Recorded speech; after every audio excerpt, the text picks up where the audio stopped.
Hello everyone and welcome to Flickering Myth. My name is EJ Marino and we have a new TV review. This is a new show coming to Disney Plus and I have my feelings on the first episode of Star Wars: The Bad Batch.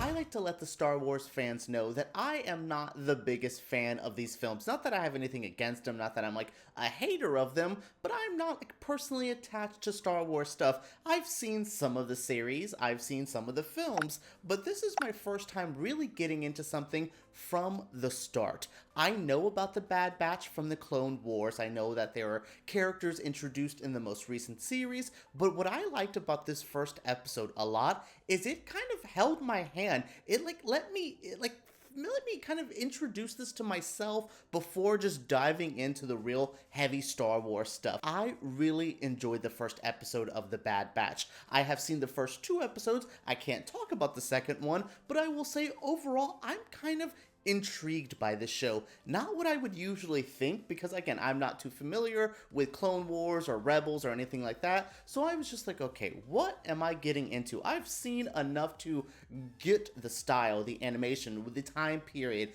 but oh boy, if everything else is like this, I might have some homework to do and I might go check out the Clone Wars because this is pretty dope. In the first episode of Star Wars: The Bad Batch, we are thrusted right into the action. We are there with Clone Force 99, a group of clones who are a little bit different than the usual ones around them. I love this team. From the very beginning, we are thrust in to see how they work as a team, and we get a little bit of their individual personalities, and they have very distinct personalities. I have my favorites. I'm sure you have your favorites, and that's what I definitely like about this team dynamic. You definitely get who they are, and you can see, like I said, this is it's a good introduction because yes, these characters were established briefly before, but the show lets you go, here they are, here's what the story is, now let me ease you in before we go crazy Star Wars mayhem. And they do that very kindly here. This is set around the prequel time. I will say maybe the Obi-Wan Grievous fight, maybe Order 66. We're around that time period, and it is crazy if you know anything about Star Wars. This is a hectic time. This is a very transitional time, and these characters, the Bad Batch here, are basically like, okay, what do? We don't really agree with this side, but we don't really know this side, and that's what I love. This is my favorite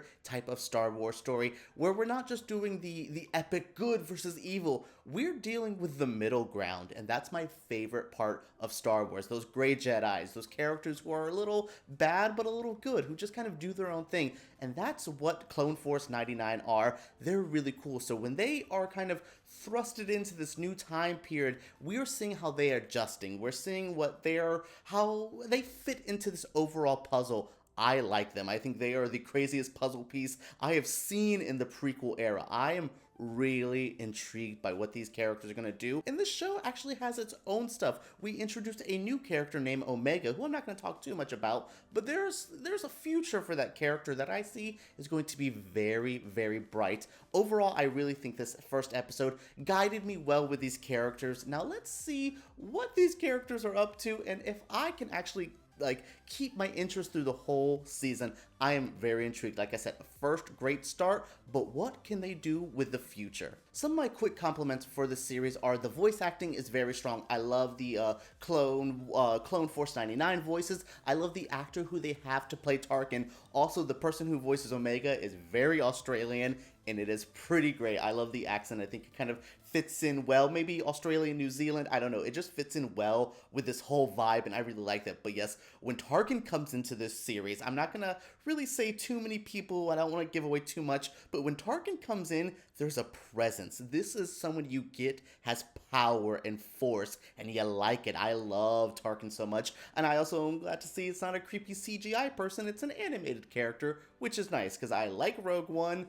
That Tarkin in that movie terrified me, but yes, Tarkin here. But yes, going to the actual, clones that we're dealing with in the Bad Batch, I will say Hunter is my personal favorite. I also like Echo. I think there's layers to that character. I overall am like, okay, I like these five. Maybe I really don't love one of them so much. It's the brute, crazy, loud one. Maybe not the one I connect with the most, but I really like Hunter. There's a lot to that character. I'm just like, ooh, I want more. The character work is good. I love the time period. I love the animation. The animation for this is really cool. It's also maybe because I do like the prequel aesthetic as well, so it's that shiny newness, but there's like a dark underbelly to some things where we're starting to see where it will lead to in a couple years. I always think that is how I distinctly remember the prequels to the original ones. The prequels have such a gloss, a shine, and it's a cool aesthetic, but the other ones are so grungy and so dirty. This has a meeting of the middle, and I really like that. Aesthetically, the visual effects are so good. Whoever is crafting the animation for this, round of applause. Oh my goodness, it is a gorgeous show to look at. The character models, what I like is it still feels cartoony. They're not trying to go for hyper realistic. It looks good. I'm not saying it looks bad because it's cartoony, but I love that it still is this kind of a polished cartoon vibe. It doesn't remind me of Pixar things. It feels like its own thing, and I can look at the aesthetic of the show way more. If there's one maybe you can recommend, maybe I should try the newer Clone Wars. Let me know down in the comments below if I like this aesthetic of this cartoon. Which of these Star Wars cartoons should I dive into? Because like I said, this first episode got me hooked, and I have some questions that other shows might be able to answer. Overall, this first episode of Star Wars The Bad Batch is very strong. I am an outsider to the Star Wars world. I just casually like it, but I can see myself getting really into this show. It has a strong start with a crazy explosive episode that has a great intro and a crazy great cliffhanger to let you know the future is going to be very interesting for these characters. I cannot wait for the Star Wars fans to see it. Hell, I can't wait for casual viewers who just want something new on Disney Plus to check it out, because I definitely think it's worth the watch. I have to see more episodes before I fully give a judgment on the season, but for what I feel from this first episode and maybe a little bit of the second one, I am definitely intrigued and think this is well worth the watch.